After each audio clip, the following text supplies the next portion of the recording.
Hello, everyone. It's great to have you all here watching us for such an important session talking about why you should work with a consultant to help you in your admissions and what this team here, Adam and Nupur, who we have the honor to host, are the right people for that. So without further ado, I will just let you guys tell everyone why that's such an important factor and decision during your MBA journey. And a reminder, everyone in the audience, please feel free to send your questions in the Q&A box that we're going to be trying to answer as many as possible. Thank you so much.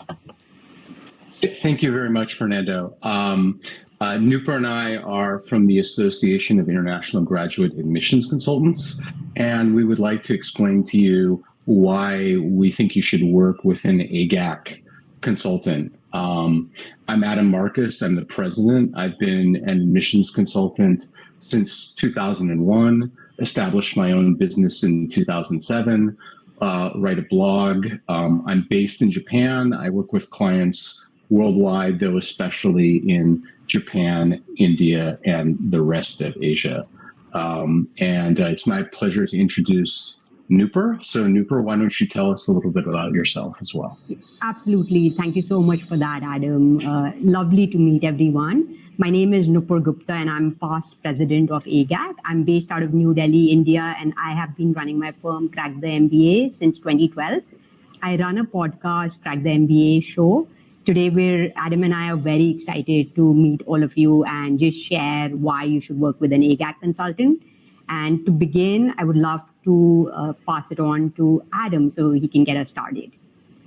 Okay, so I would like to explain a little bit about who we are. AGAC consists of a global network of over 200 consultants with years to literally decades of experience. We were established formally in 2006.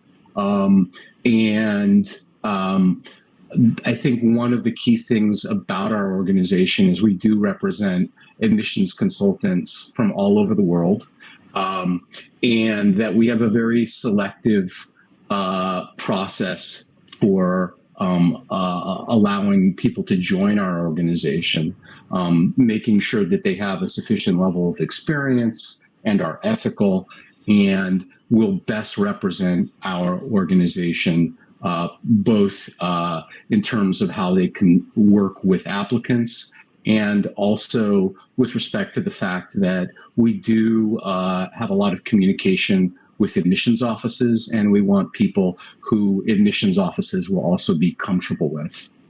So Nupur, why don't you tell us a little bit about what makes AGAC so special? Absolutely, Adam. At AGAC, our consultants have a huge knowledge advantage. AGAC organizes annual conferences that are hosted by 2 or more business schools every year. And as part of the annual conference, 30 to 50 top admissions consultants from around the world visit these host schools and also meet with admissions officers from top schools globally. So for instance, our 17th conference was held last month at IESC in Barcelona, HEC Paris, and INSEAD in Fontainebleau. Our 2023 conference was held at Columbia Business School and Yale. Our past conferences have been held at Harvard, Stanford, Wharton, Kellogg, Booth, MIT, amongst others. In March this year, some of us visited Indian School of Business in Hyderabad. So just by virtue of attending all these conferences, meeting with admission, there's a lot of knowledge that AGAC consultants acquire, which they're then able to share with candidates that they are working with. Apart from our conferences, we also organize webinars with admissions officers from top business schools. Every summer, we host a Summer with the Schools webinar series where we get the latest information and updates around what's going on with different schools. And based on this high level of interaction with admissions officers, we have up-to-date information on programs, and access to our wide network provides additional information. Finally, I would also like to highlight our collaborative community. We are fortunate to be a part of a highly collaborative community of consultants from all over the world. Adam already talked about that. And this community is ever ready to help one another, to support clients worldwide. This is through avenues such as WhatsApp groups, LinkedIn, Facebook. And just today, in fact, I had a question about one of the upcoming deadlines. And within a matter of minutes, there were multiple consultants who were weighing in and providing their advice based on years of knowledge. So this is really a wonderful community. When colleagues have a question about, say, a university in India that one of their clients might have gone to, they can reach out to me or many of our other consultants in India. When I have a question about a university, say in Europe, I can reach out to my European colleagues. So in this manner, we enjoy a wonderful camaraderie and a symbiotic relationship, which we bring forth to add value to our clients' applications. And Adam, with that, I would love to have you talk about the coaching methods that we employ. Sure, thank you. So, every admissions consultant has their own style, yet there are certain things that I think are very common amongst AGAC admissions consultants. First of all, we reflect on clients' lives in order to identify compelling and honest stories. And we work with clients so that they're able to best represent themselves to admissions offices. Because what admissions offices are looking to do is find unique individuals who will add value to their program. And so it's very critical that you present yourself in the most compelling way you can. Simultaneously, it's extremely important to come across as honest, because an admissions office has to not only be excited by what they're reading about you, but they have to believe it. And so one of the things we work to do is to make sure that our clients are representing themselves in a way that's both compelling and honest. A key aspect of that is brainstorming. It's an active discussion. We're not just like reviewing someone's file and making editorial comments. We're directly engaged with a client in order to help them identify the best aspects of themselves. And sometimes those can be things that they're not even aware of. Another key aspect of coaching is helping clients through issues related to the admissions process. So, for example, maybe someone is trying to change their job, or maybe they need to relocate, or maybe some other kind of personal issue is coming up. And we help clients think about the implications of those things and figure out what will work best for them. Nupur, why don't you tell us a little bit more about what we do? Absolutely, Adam. Thank you for sharing that. And just adding to what you said, frequently I've seen candidates starting the process some 12, 15 months in advance, because they're also getting coaching on the steps that they're taking, the way their career is progressing, even prior to the applications. So completely agree with what all you mentioned. So I also want to touch upon the honest and actionable feedback that AGAC consultants provide. And Adam talked about that a little bit. I just want to expand on that. So by virtue of becoming an AGAC member, when we're permitted or when our application is admitted, we agree to adhere to certain principles. And these principles are entail things like putting clients' interests ahead of our own, advising applicants to explore career goals before applying to school, supporting applicants' introspection. So at every stage, AGAC consultants are focused on empowering applicants to succeed in their application journey. And that's a critical part of our existence and the philosophy that we believe in. AGAC consultants refuse to accept compensation from third parties for placing candidates, which is also the agent model, as some people might be familiar with. So this helps to ensure that there are no perverse incentives, and our incentive is aligned with applicants' interests, which is very important.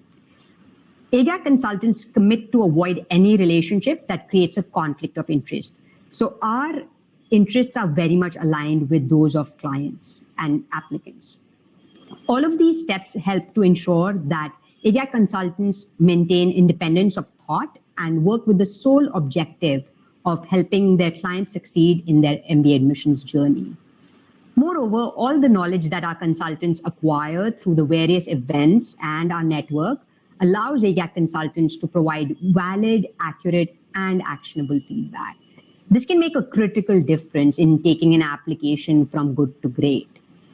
Adam, is there anything you would like to add to this, or maybe we can talk about the next point? I think we can go on to the next point, which is directly related, and it's something that we take extremely seriously. Is that there's a difference between being an ethical editor and a ghostwriter. AGAC consultants are not ghostwriters. Our clients write their own essays. People definitely need feedback on writing, and they're looking to their consultant for that. Sometimes a client will have a problem with word count.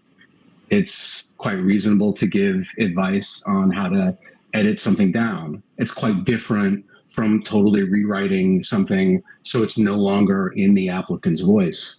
And, we're not just doing this because it's ethical. We're doing it because it's in the interest of the applicant.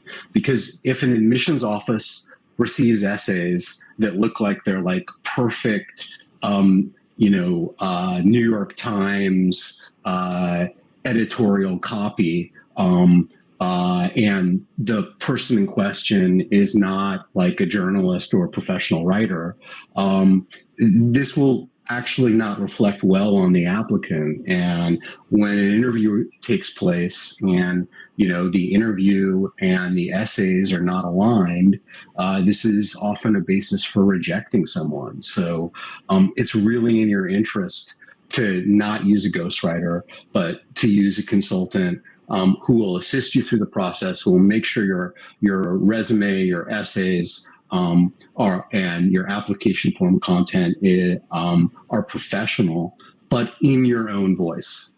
And at every step of the process, we emphasize things should be in your own voice. So, Nupur, why don't you talk a little bit about another important stage of the process? Yes, absolutely, Adam. All right, speaking about interview and video essay training, increasingly we're seeing more and more video essays being introduced by many schools. So many of our consultants are seasoned veterans who have been working in admissions consulting for decades. And as a result of this experience, our consultants understand the evaluation process at different schools. We can use this experience to directly benefit you as the applicant. AGAC consultants will help you understand what interview questions you can expect and how long an interview can expect to take if there are additional nuances to the interview. For example, maybe there's a presentation as part of the interview. Our consultants can also help you formulate effective answers that can help you put your best foot forward and succeed in the interview. Increasingly, schools have been adding impromptu or prepared video essays to the evaluation process. AGAC consultants will help you understand what kind of questions to expect and will also help you prepare for this aspect of the evaluation process. And Adam, can you speak about our goals as the next step? Sure.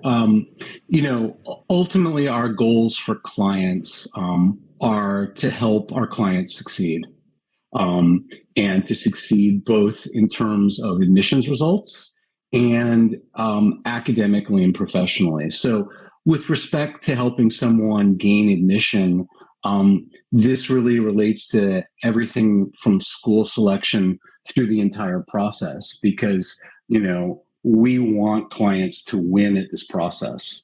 It doesn't help someone to go through the process, to spend a lot of money and time and not obtain a result. So it is very important that our focus be on helping clients gain admission, and understand what their, relatively speaking, what their likely outcomes are, and that they've selected a range of programs that are likely to get the kind of result that they're looking for. Additionally, we want our clients to succeed academically. Not every school is right for every person. I mean, some people don't want the super intensity that you'll get at an HBS, an ESA, or an INSEAD, but prefer a more, let's say, relaxed pace. And so it's really, something that's important to understand. We work with clients when they're really thinking about where they're going to be happy in terms of that aspect of school selection. And then professionally as well, it's very important that, you get the kind of outcome from the program that you're looking for. And so, an AGAC member will help you understand what kind of outcomes you can expect from a particular school and whether that outcome really fits you. Because, certain schools are ideal for certain people, given geography, given their professional objectives, and that same school may be completely wrong for someone else. And so it's really important that part of the process for school selection be not just going for a brand, but going for what's going to get you where you want to be. And so it's really important to think about outcomes professionally. And we certainly try to help our clients with that. Nooper, do you have anything to add? No, that's perfect. Thank you so much, Adam. Okay. Then we'd like to both thank you very much. If you'd like to learn more about AGAC, as well as see the directory of our members, please visit our website. I will not attempt to repeat this URL, but it is here. And now I think would be a good time for us to take questions. And Adam, I see that there are questions that are already posted in the Q&A section. So Okay. If you'd like, maybe I can start reading off some of the questions and we can start engaging with the audience. So Nitesh has posted, what key qualities or experiences do top MBA programs look for in applicants? And how can I effectively demonstrate these in my application? So Adam, would you like to answer that? Sure. I mean, as far as key qualities, they're definitely looking for leadership skills.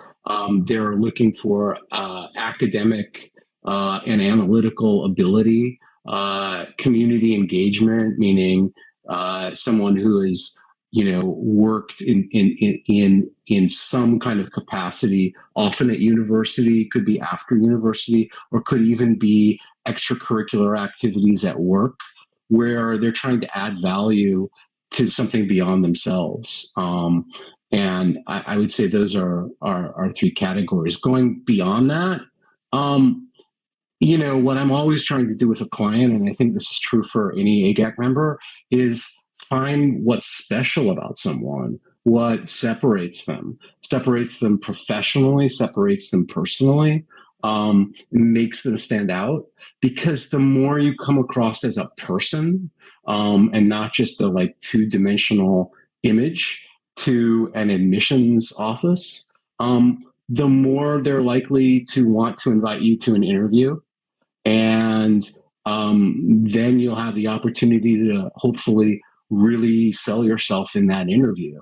But I would say that that's very important. So how you can effectively demonstrate these is, going through a process of digging deeply into your experience and personal, professional, academic, extracurricular, and really thinking about how you stand out, how you've made impact, what differentiated you in particular situations where you've gone beyond the typical and normal situation. Yeah, that's wonderful. Yeah. Thank you so much for sharing that, Adam. All right, so Kevin has the next question, which is there a fee waiver for using a consultant? So as far as I know, I've never heard of that, Adam. Have you? No. Not that I know of. Right. Right. Okay, so moving to the next question, Mohit is asking, has there ever been a case where a candidate employed an admissions consultant and still did not get into their target schools? I can get it started, and I will say that definitely does happen from time to time. I've personally seen that happening with one or two clients as well. So that's been my experience. And Adam, I don't know if you'd like to speak about that as well. Well, it certainly happens in some cases. People set very, very high targets. And it really depends on someone's risk appetite. I mean, sometimes I will have clients who will only apply to Stanford or Harvard because the opportunity cost for them to leave their job is so absolutely high that's the only thing they'll consider, and they just consider it an option. And so the reality is doing an MBA is an option. And so the extent to which someone wants to attend an MBA program and the extent to which they have the capability of gaining admission, risk, all of these things come into play. And of course, sometimes it doesn't work out regardless of whether they use an admissions consultant or not. Right. All right, moving to the next question. Navshinder has a question. As a military veteran with 20 years of service, aged 42, would that be a hindrance for top business schools to admit me?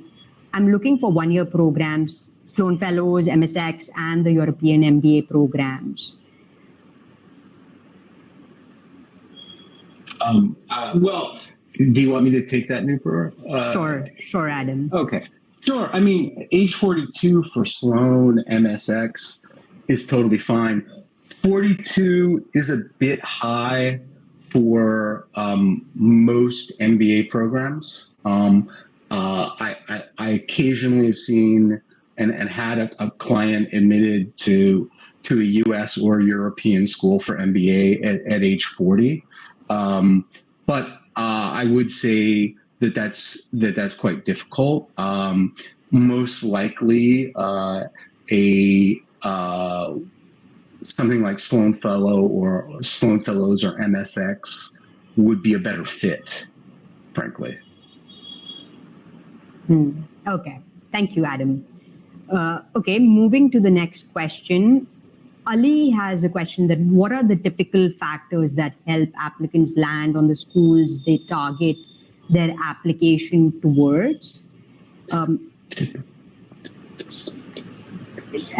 maybe I can get us started with some factors, and Adam, if you'd like to add something thereafter. There are many factors that one could consider while shortlisting schools. For instance, this could be based on prestige, brand. It could be based on things like let's say in your industry, if there are preferred schools that your industry recruits from, your target industry recruits from. It could be based on geography. It could be based on class size. We have schools that could be as small as, say, 300 students versus schools that are 900 plus. So that could be definitely a factor as well.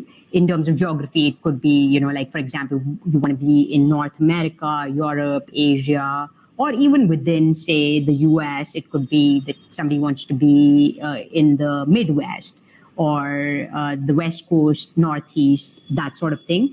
So those are some factors. And it could also be, so let's say you're interested in finance. So there could be some schools that are better for that. Or if you're looking to work in investment banking, for example, maybe you want to be in New York for that reason. So those are some factors. And Adam, would you like to add some as well? I think you've identified a lot. I mean, I would say another factor might be a very specialized area of interest.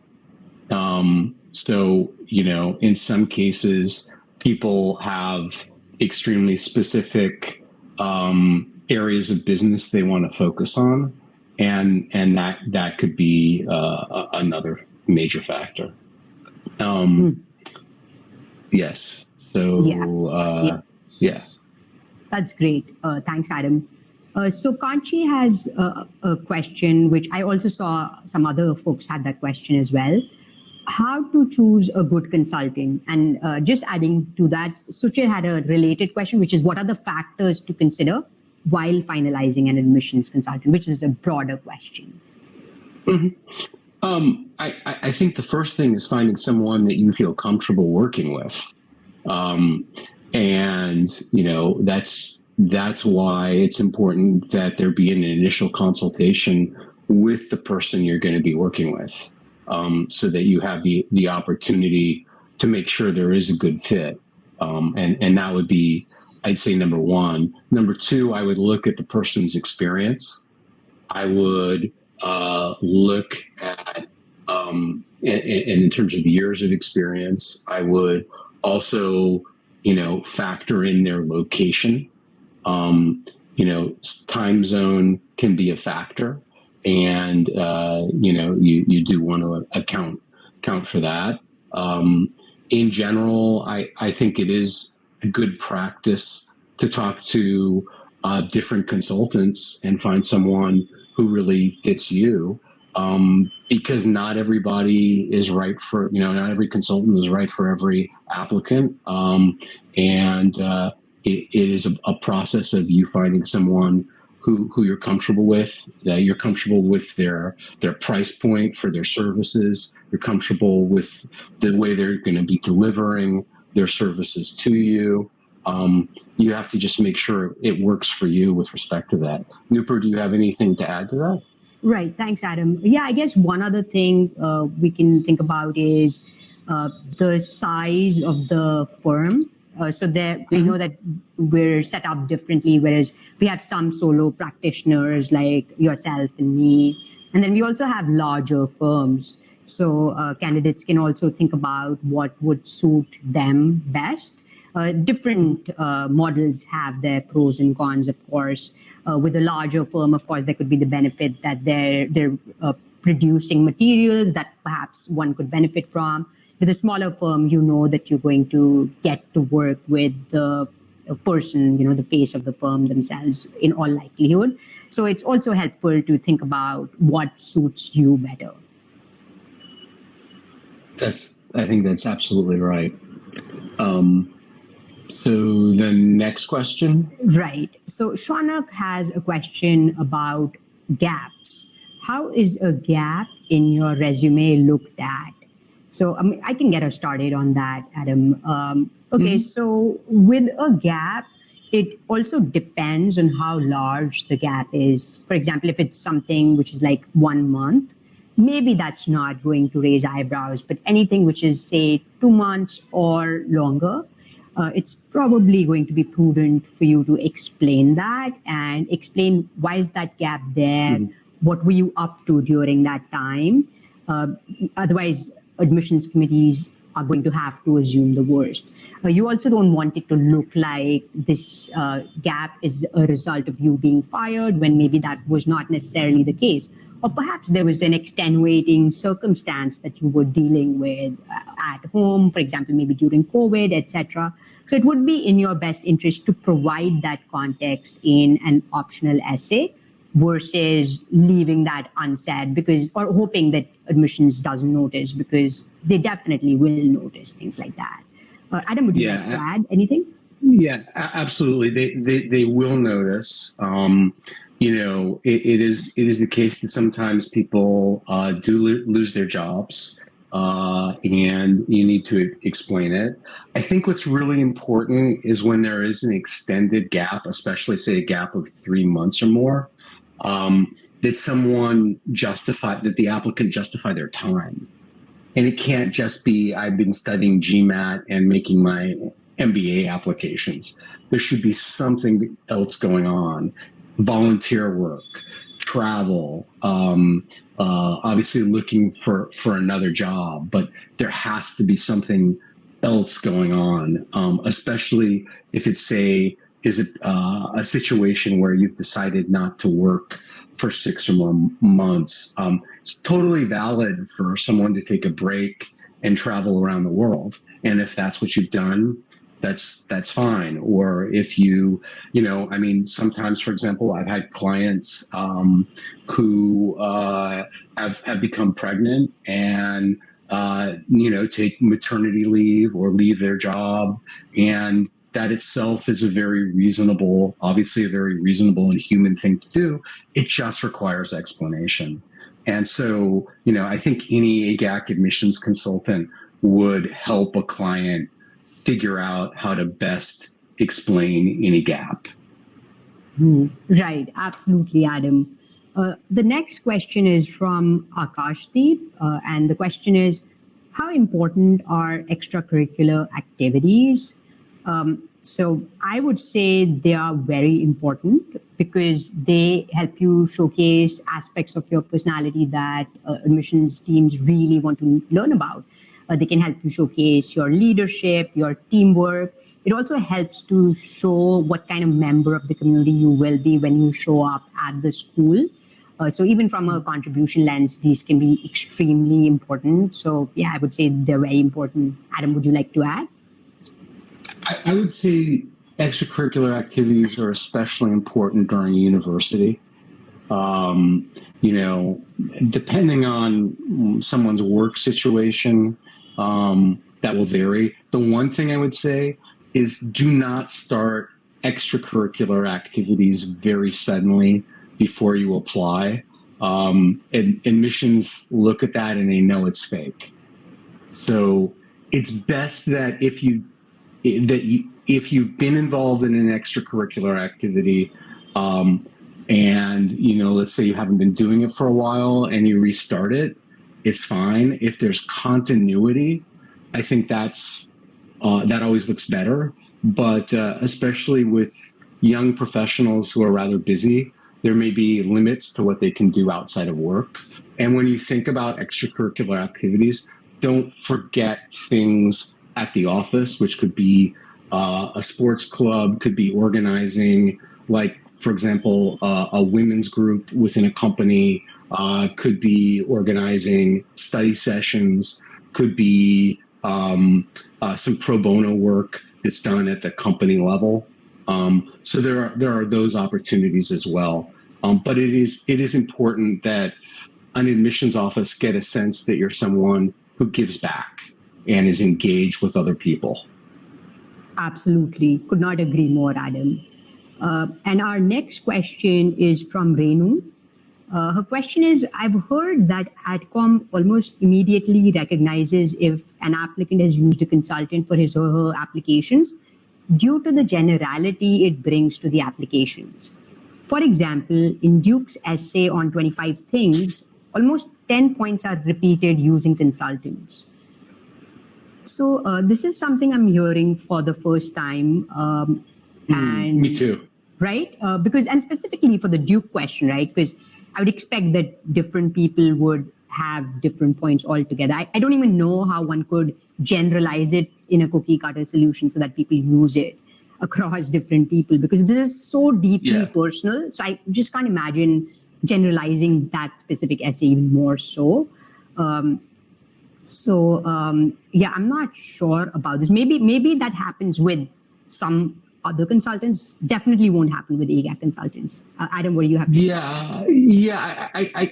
I could certainly imagine a situation where there's somebody following a template, and it would be a very lazy and, from my viewpoint, unprofessional way of doing things. Because, I can say my objective is to be a ghost. It is to be completely hidden in the process. And, I try to give individualized advice. I don't try to tell clients to like write their essays in the same way.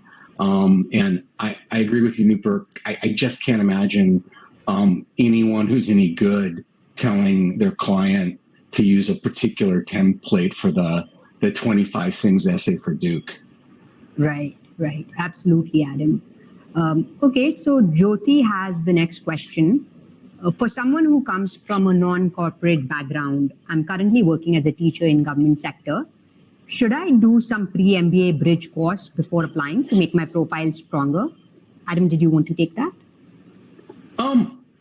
Not necessarily. It would so much depend on maybe some other factors, but I was in a HBS classroom once just visiting, and one of the people in that room was someone who had no prior experience other than being a classroom teacher. And I think one of the things that's very true about, and it will depend on the MBA program, but a lot of MBA programs are trying to get a diverse group of people, and so it's quite possible that someone who's got a teaching background they're going to be bringing different values and different experience into the classroom. As long as you've got the quantitative skills to handle the program, and that's demonstrated through your test scores, I don't think I would worry about it. If you don't feel like you can demonstrate that through your GMAT, GRE, or executive assessment, then maybe taking something like HBX's pre-MBA online thing would be useful, or MBA math might be a good idea as well. But it would almost, to me, it would depend on the test scores, because for most admissions offices, they just look at the test scores, and if your quant score is solid, they're going to know you'll be able to handle the work. Right. Absolutely, Adam. And Manoj has the next question. I have professional experience as an Android developer, but I do not have any work experience related to business administration. Will my technical background make it difficult for me to gain admission to business schools? So I'm happy to get started with this. Manoj, the way you can think about your experiences, you can think about the skills you've acquired, which could be outside the technical skills as well, right? So even as a developer, you might be working in teams. So there's teamwork involved, and then you might be influencing people to carry out certain initiatives. There might be some leadership involved as a result of that.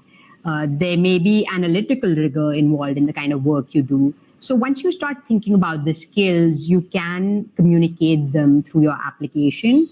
And these skills can also be relevant in the context of the business world. So I think that can be really helpful for you to do as you look to put your foot forward and look to apply. And many applicants, you'll be glad to know, many applicants do not have prior business administration experience. And in fact, just like yourself, they've been software developers as well. Adam, anything that you'd like to say to that? I think you've actually expressed it extremely clearly, so I think that's good to go. Perfect. Aishwarya has the next question.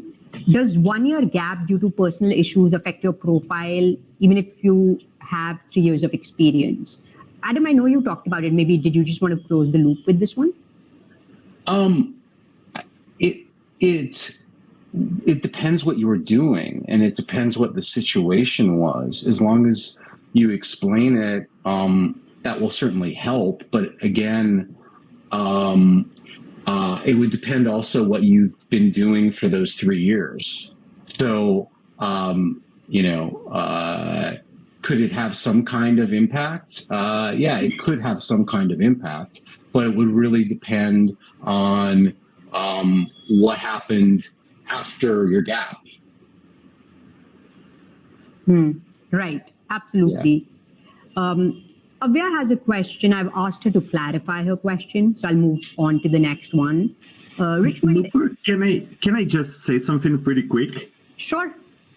Yes, so just to clarify, I see that people have a lot of concerns about non-technical background, diverse background, and something I would like to say is that I just graduated from my MBA last month here in the US, and I'm a lawyer by training, so I did have the help of an admissions consultant, and I do think personally that this is a great decision because you have so much to juggle, like GMAT application, moving countries, recommendation letters. So for me, once again, non-traditional background, not good in quant, as lawyers tend not to be. It was very helpful. So just wanted to paint this picture here. Oh, thank you, Fernando. Thank you very that is much. so helpful. Yes. Okay, so Richmond has the next question. Please, do you offer full scholarships for international students doing masters? I'm assuming the question is if schools offer full scholarships for international students, and they do at times. At least that's been my experience. Adam, you want to add anything to that? Yeah, I mean, it would obviously depend on the program that you're applying to, but scholarships vary from, no scholarship to a full ride, and it very much depends on the program and the applicant. Absolutely. And Jivesh has a question. What advice do you have for deferred admissions applicants? Adam, would you like to take that? I'm trying to understand, does that mean someone who is already deferred I or think is they're talking intending about, to defer? No, I think they're talking about folks who are applying for the deferred program. So like maybe let's say who's a college student. Yeah. Oh, okay. Got it. So like Harvard 2+2. Exactly. That's the sort of thing. Exactly. I mean, the advice there in general, if we're talking about the top schools, look, they need someone who they perceive as academically strong. I would say that test scores are really, really quite important. They need to be in place. They need to see that you're someone who's made the most of your time as an undergraduate. I'm thinking of a client of mine who deferred at Wharton and gotten into a few other programs as well. And he had done so much. He had done so many extracurricular activities. He had done very focused research. He had worked very closely in a think tank. Generally, the bar for getting in for a deferred admission is quite high because they're looking for exceptional undergraduates who they're very certain of have immense potential. And so, with younger candidates in general, you put a high level of focus on their potential. And so the higher the potential, the more likely I'd say for admission. And I've seen that with clients at Wharton, saw it with someone who got into Stanford as well. Just somebody who's exceptional as an undergraduate. Wonderful. Thanks, Adam. And Fernando, just wanted to do a time check. As we're just on time, I'm so sorry that we have to end this great session here. We are having back-to-back all day, but I'm sure, Adam and Nupur, that all that you said here has been very, very helpful to the applicants. And I say that by myself, having been in their shoes just 2 years ago. So thank you so much for both of you. Thank you for everyone who is watching us. And hope to see you all again very soon in one of the next sessions or at the booth or who knows, around the road. All right. Thank you very much, Fernando. Yeah, thank you, Fernando. Thank you to GMAT Club and all the attendees. Yes, it's been great. I could go do it for another hour, but I guess we can. Right. So thank you so much. Thank you all. Thanks all. Bye. Yeah, bye. Bye.